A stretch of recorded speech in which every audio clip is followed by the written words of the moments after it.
Dan semua ya? Kan sudah vaksin semua kan? Ada yang belum vaksin? Oh, nggak ada.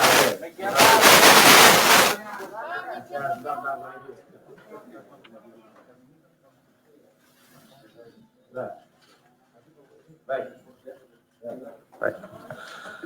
Bismillahirrahmanirrahim. Assalamualaikum warahmatullahi wabarakatuh. Selamat pagi rekan-rekan semuanya. Mohon maaf telah menunggu. Pagi hari ini kami akan menyampaikan perkembangan terkait dengan kegiatan tangkap tangan yang telah dilakukan KPK dari kemarin, tadi pagi dan sampai pagi kembali gitu ya. Hadir pagi hari ini Ketua KPK Pak Firly dan juga Deputi Penindakan Pak Karyoto. Seperti biasa nanti akan disampaikan beberapa poin terkait dengan perkembangan kegiatan tangkap tangan dimaksud. Setelah itu nanti kami akan tunjukkan barang bukti dari hasil kegiatan tangkap tangan ini. Berikutnya yang terakhir nanti kami persilahkan satu sesi untuk tiga orang penanya dan kita fokuskan pertanyaannya terkait dengan perkara ini. Baik, kami silahkan Pak Ketua untuk menyampaikan beberapa poin terkait dengan perkembangan kegiatan tangkap tangan di Sulawesi Selatan dimaksud. Kami silahkan Pak.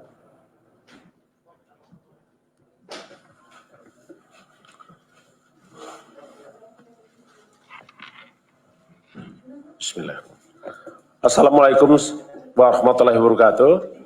Selamat pagi, salam sejahtera untuk kita sekalian. Om Swastiastu, Salam, Namo Buddhaya, salam kebajikan.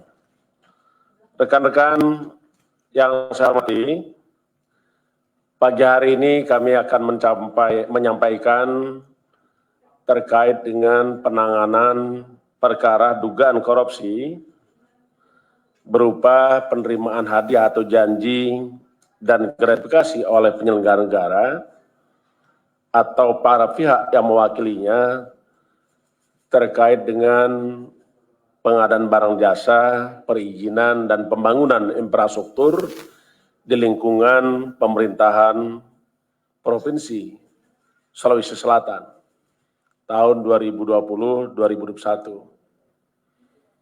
Saya mohon maaf dengan rekan-rekan karena sudah menunggu, tetapi kami ingin memastikan bahwa seluruh proses sebagaimana ketentuan undang kita jalankan dan sebagaimana janji KPK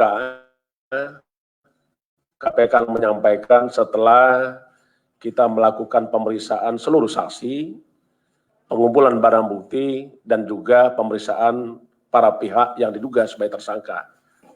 Untuk itu, akan saya sampaikan secara lengkap sebagai berikut. Yang pertama,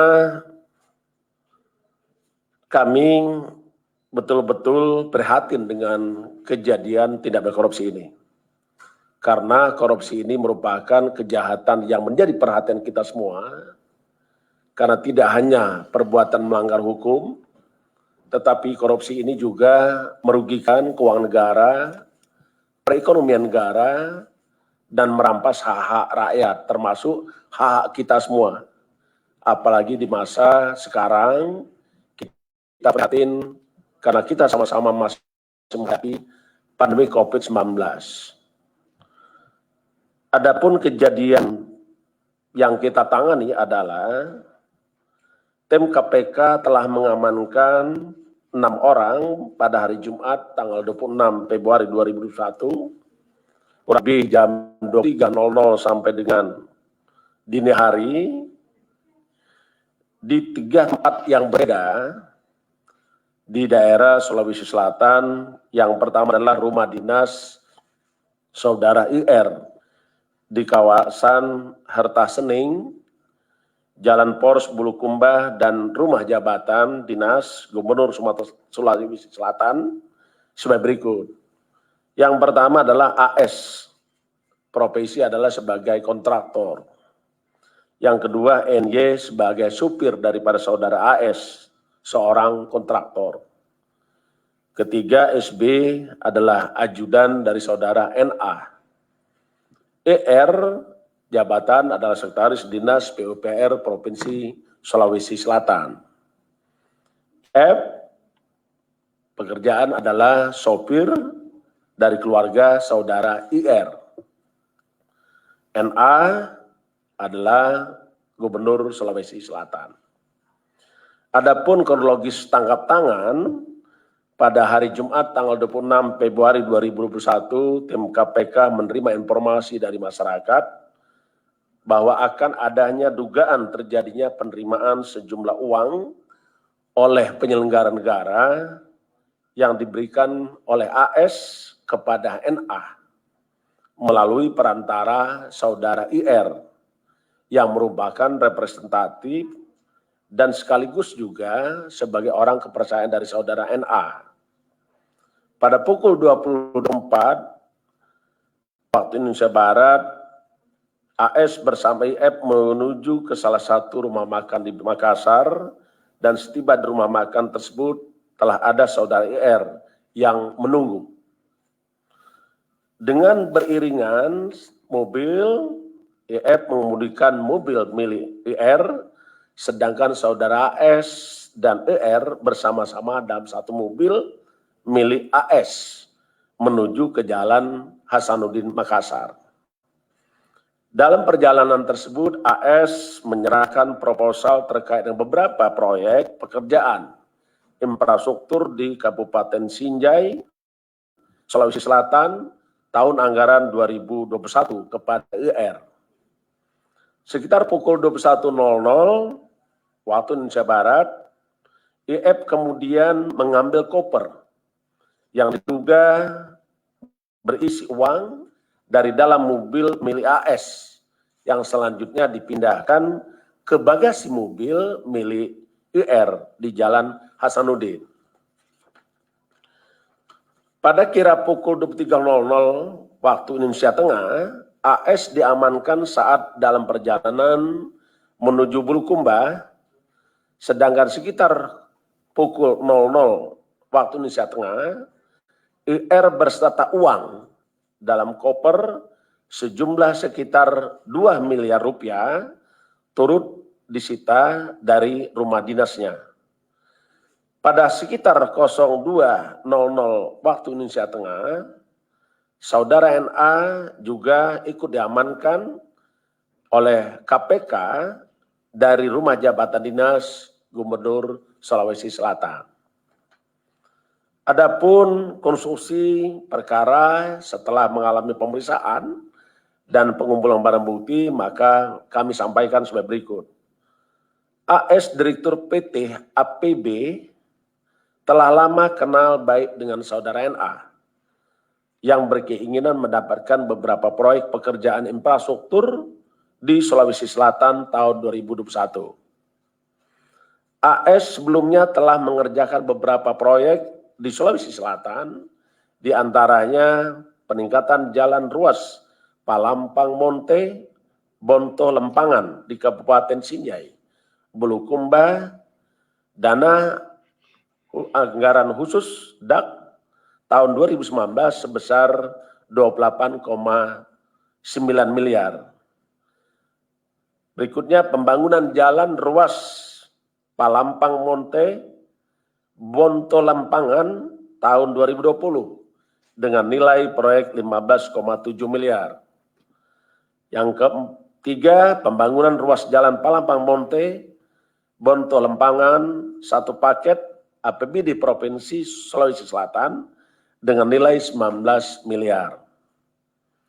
Berikutnya, pembangunan jalan pedestrian dan penerangan jalan kawasan wisata Bira, dana bantuan keuangan Provinsi Sulawesi Selatan tahun 2020 kepada Kabupaten Bulukumba.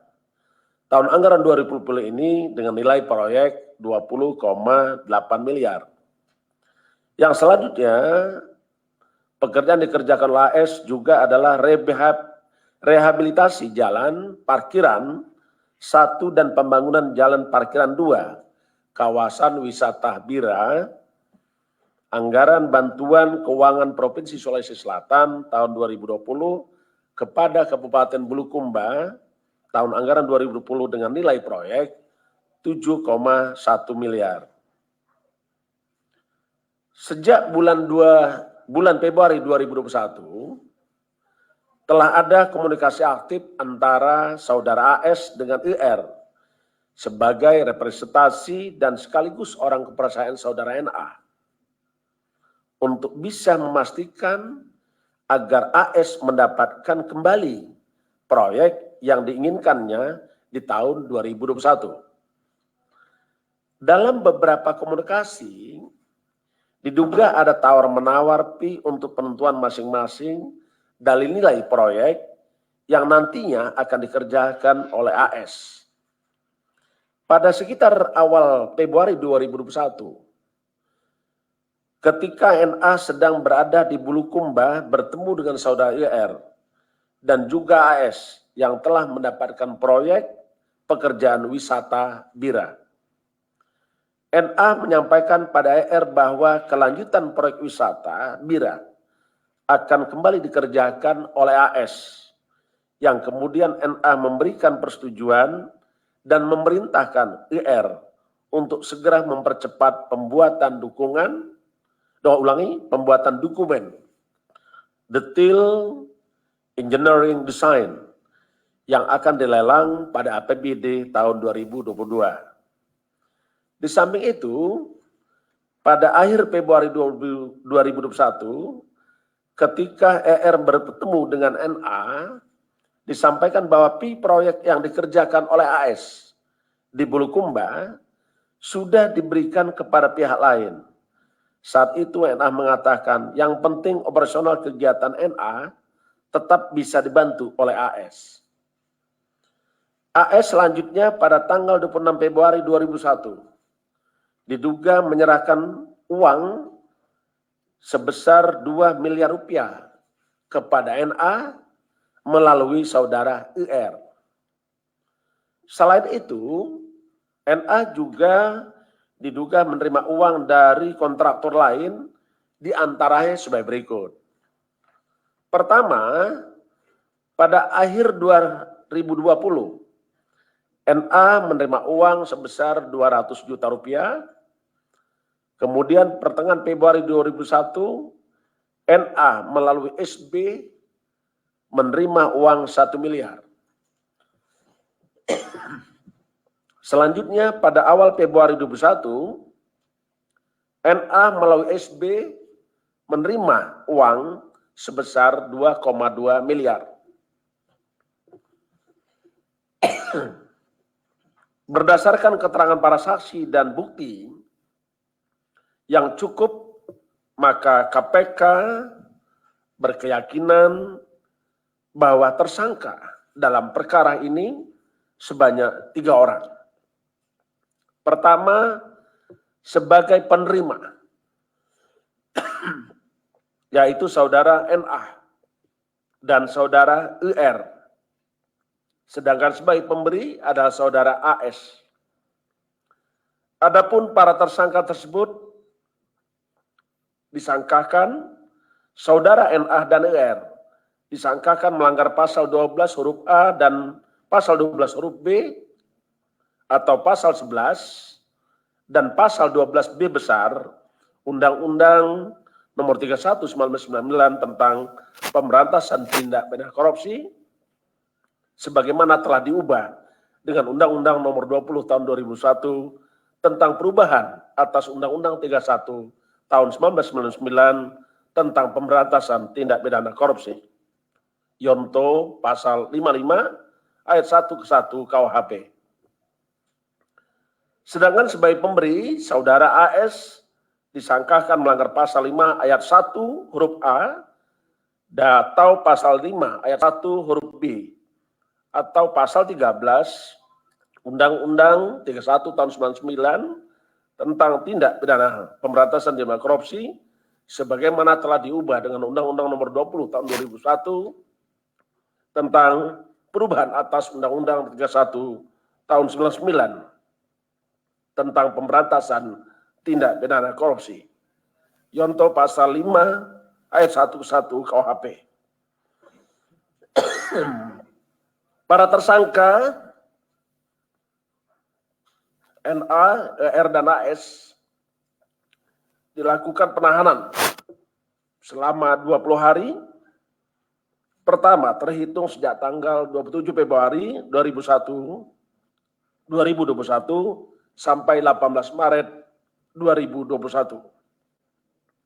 Saudara NA akan ditahan di rutan cabang KPK, cabang Pomdam Jaya Guntur. IR ditahan di rutan cabang KPK pada Kapling C1. AS ditahan di rutan cabang KPK pada Gerung Merah Putih. Untuk memutus rantai penularan COVID-19, kita sangat-sangat memahami bahwa keselamatan jiwa adalah hukum tertinggi. Terkait dengan itu, maka setiap orang yang ditahan oleh KPK perlu dipastikan tidak tertular atau tidak menyebarkan pandemi COVID-19. Karenanya para tersangka akan mengalami dan menjalani dilakukan isolasi mandiri di rutan KPK Kapling C1. Kami sampaikan kepada rekan-rekan semua bahwa KPK dalam pemberantasan korupsi kita tetap berkomitmen dan kita tidak akan pernah habis tenaga, pikiran dalam rangka pemberantasan korupsi.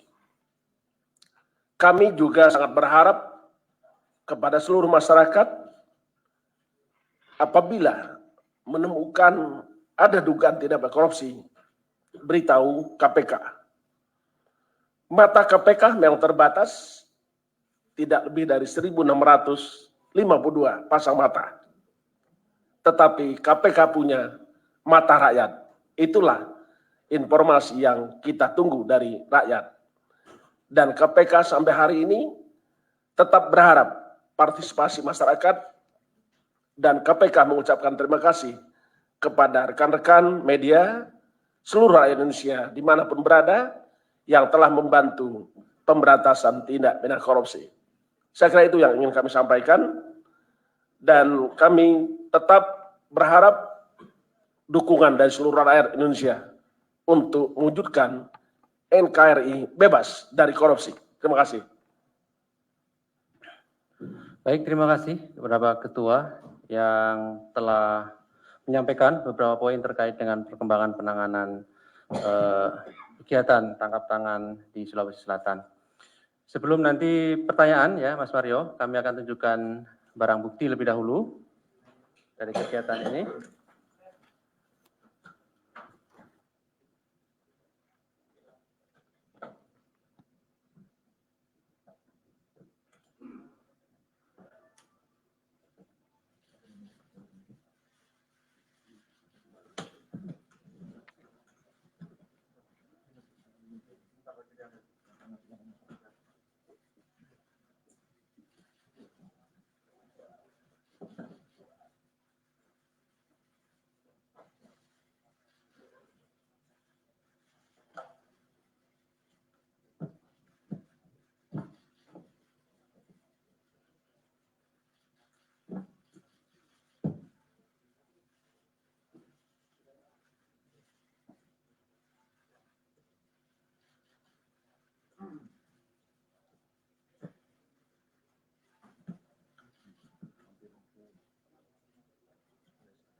Ada Mario di situ. Mario selalu nomor 1 kalau bertanya ya. Tapi jawabnya gimana ya? Ya tajam, Pak. Oke, Mas Ali. Ya. Baik, berikutnya kami persilahkan 3 orang penanya untuk satu sesi ya. 1, Mas Mario. Di belakang, Mas Sabir ya. Oke, 1 lagi yang di tengah, ada? Atau 2 dulu? 2 dulu ya, sebelah kanan. Ya, terima kasih. Selamat malam. Saya Mario dari Metro TV. Saya ingin menanyakan soal tadi ada pernyataan dari Pak Ketua yang menyatakan ada sejumlah proyek, bahkan terakhir ada proyek yang jauh direncanakan 2019 terkait Bulukumba yang dikatakan kemudian ternyata proyek itu tidak jatuh ke AS tapi diberikan kepada kontraktor lain. Artinya bahwa sebelum peristiwa OTT ini sudah ada pemberian-pemberian yang diterima oleh NA. Dan informasi yang saya dapat adalah ada beberapa kontraktor yang diantaranya adalah PT Banteng Laut Indonesia. Dan ada pun yang diduga melakukan pemberian adalah saudara YG atau Yoga Gumlar kalau nggak salah yang memberikan juga uang. Yang kita tahu bahwa perusahaan Banteng Laut Indonesia ini dimiliki oleh Suni Tanuwijaya. Bahkan direkturnya ini sendiri merupakan sekretaris staf DPRD Pemprov DKI. Nah, ini cukup menarik, saya lihat bahwa ada antar perusahaan ini dimiliki oleh partai-partai yang kita tahu bahwa staf praksi bernama YG ini merupakan staf di Pemprov DPRD DKI. Lucu nih, agak lucu nih. Dan diduga itu sudah berhubungan jauh dengan saudara NA. Nah, pertanyaan saya, apakah benar salah satu kontraktor yang dimaksud oleh ketua itu adalah PT Banteng Laut Indonesia? Nah, kemudian apakah KPK juga akan melakukan pengembangan pertama ke proyek lain, bahwa tidak hanya pembangunan proyek infrastruktur, karena menurut saya ada banyak proyek yang juga dalam kurun waktu 2019, 2020, dan 2021.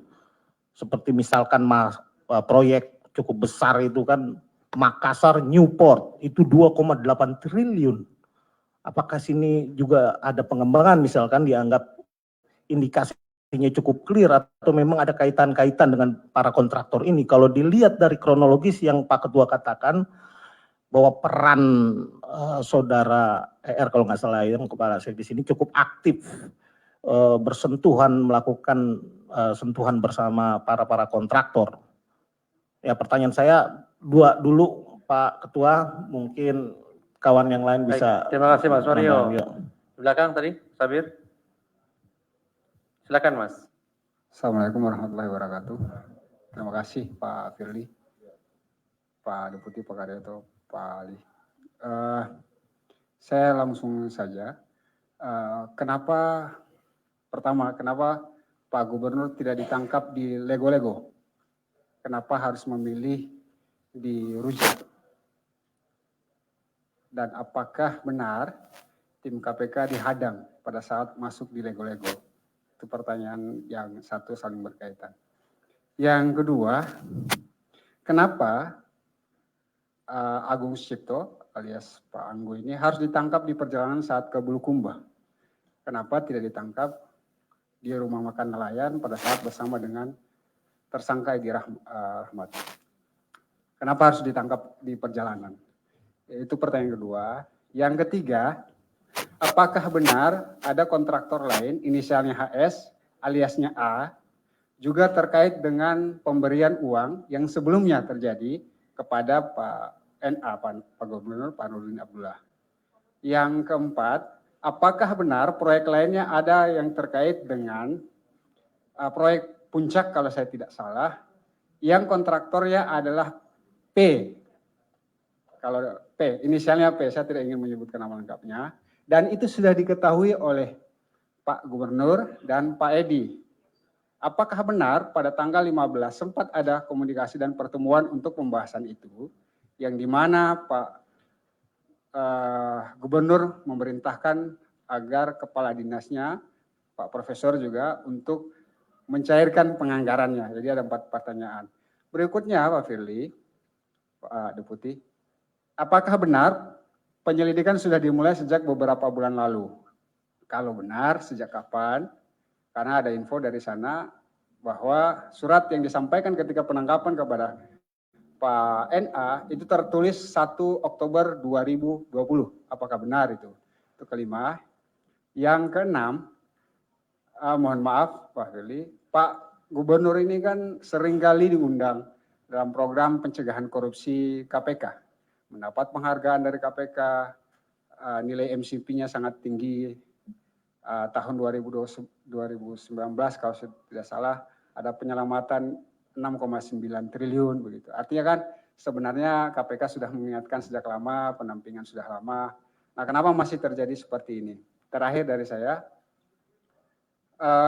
sebenarnya di mana posisi keaktifan dari Pak Gubernur ini, Pak? Karena kan pasal yang disangkakan kan pertama pasal 12 ayat 1 huruf A, itu kan pasal aktif.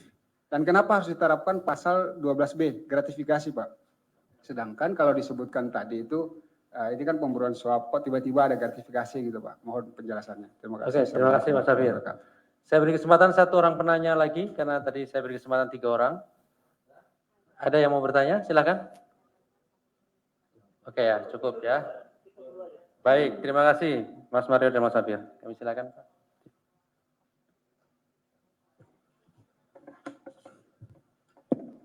Terima kasih kepada Saudara Mario yang tadi cukup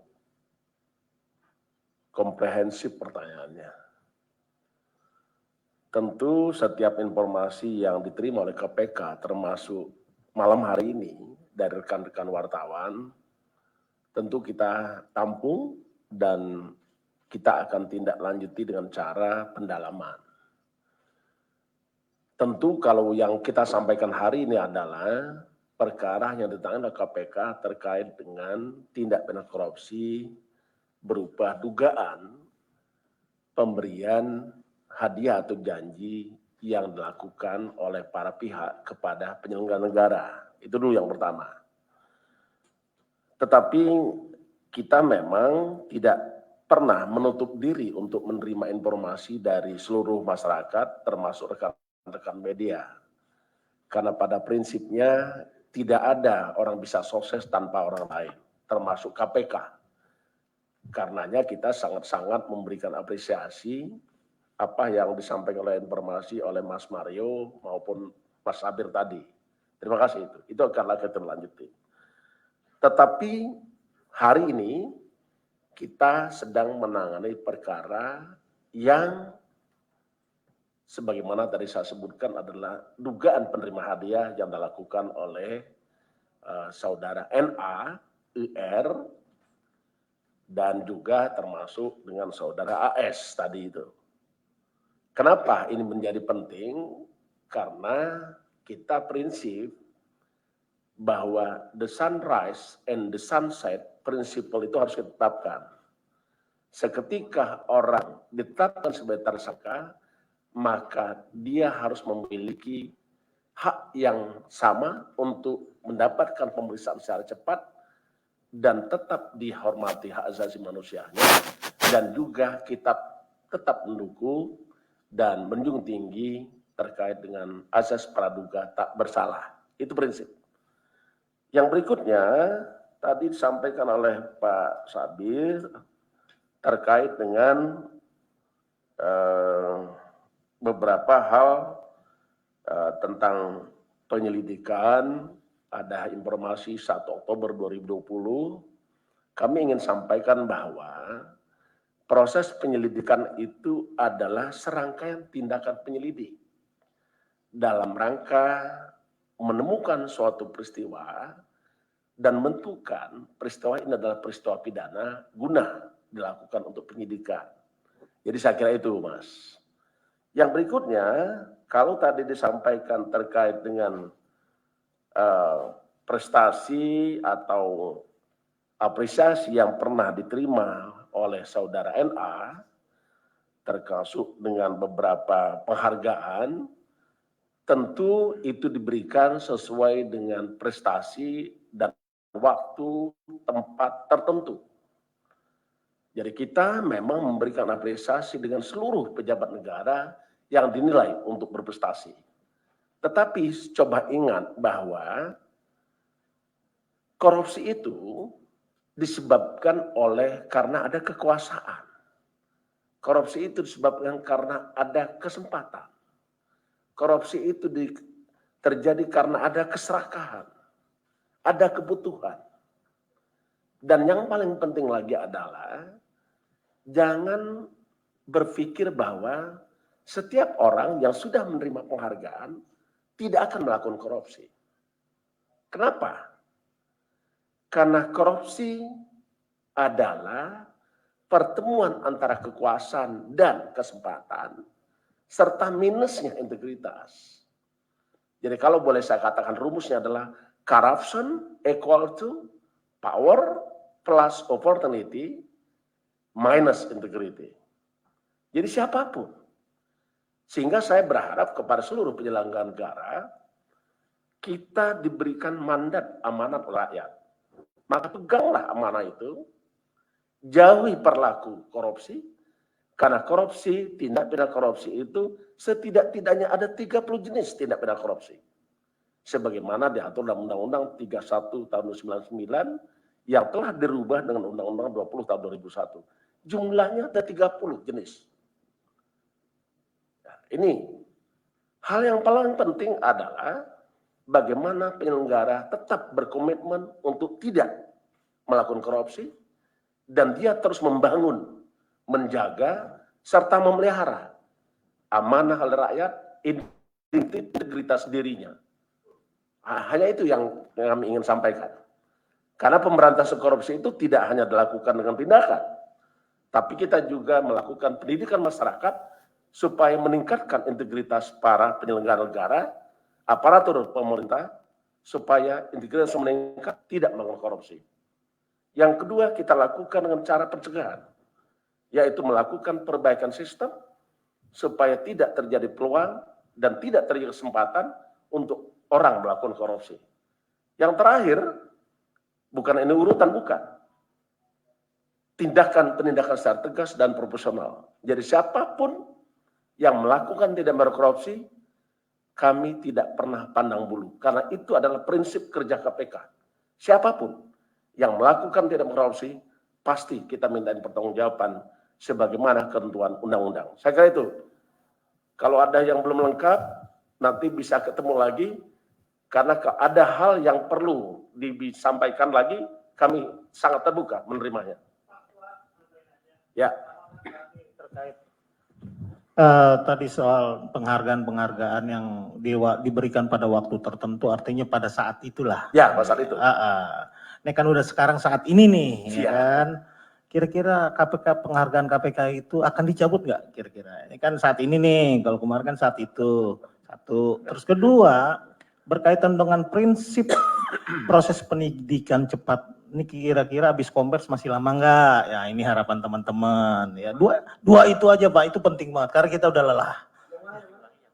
Yang kedua terkait prinsip proses penyidikan yang efektif dan cepat. Kira-kira masih lama nggak nih habis ini dikeluarin nggak nih? Kita udah capek nih, udah lelah dari pagi. Itu aja.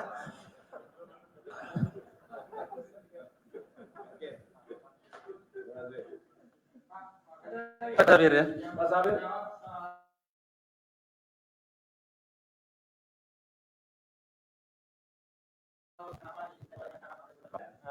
Ada P sama inisialnya proyek puncak, ada HA juga yang juga sebelum penangkapan itu terjadi komunikasi dengan Pak Edi begitu ya Pak.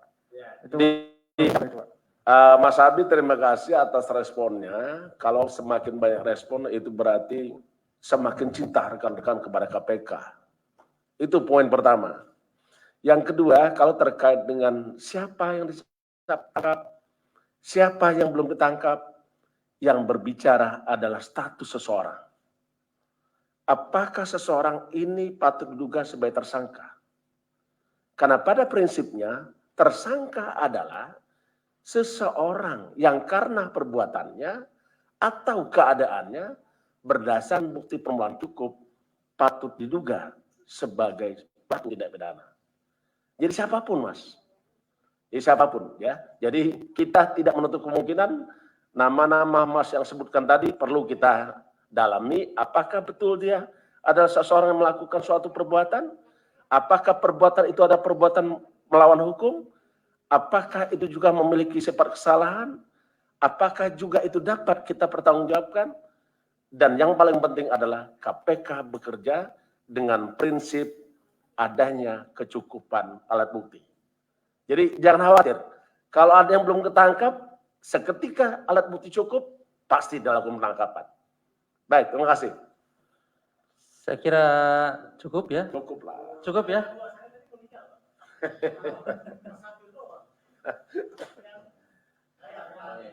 Ya. Oke, Oke. Saya kira cukup. cukup ya. Ya, terima kasih. Baik. Ya, terima kasih atas dukungan kawan-kawan. Sampai menunggu sehingga dini hari. Ya, terima kasih. Baik. Terima kasih Pak Ketua dan Pak Deputi Bendahara dan rekan-rekan semuanya yang hadir pada pagi hari ini. Assalamualaikum warahmatullahi wabarakatuh.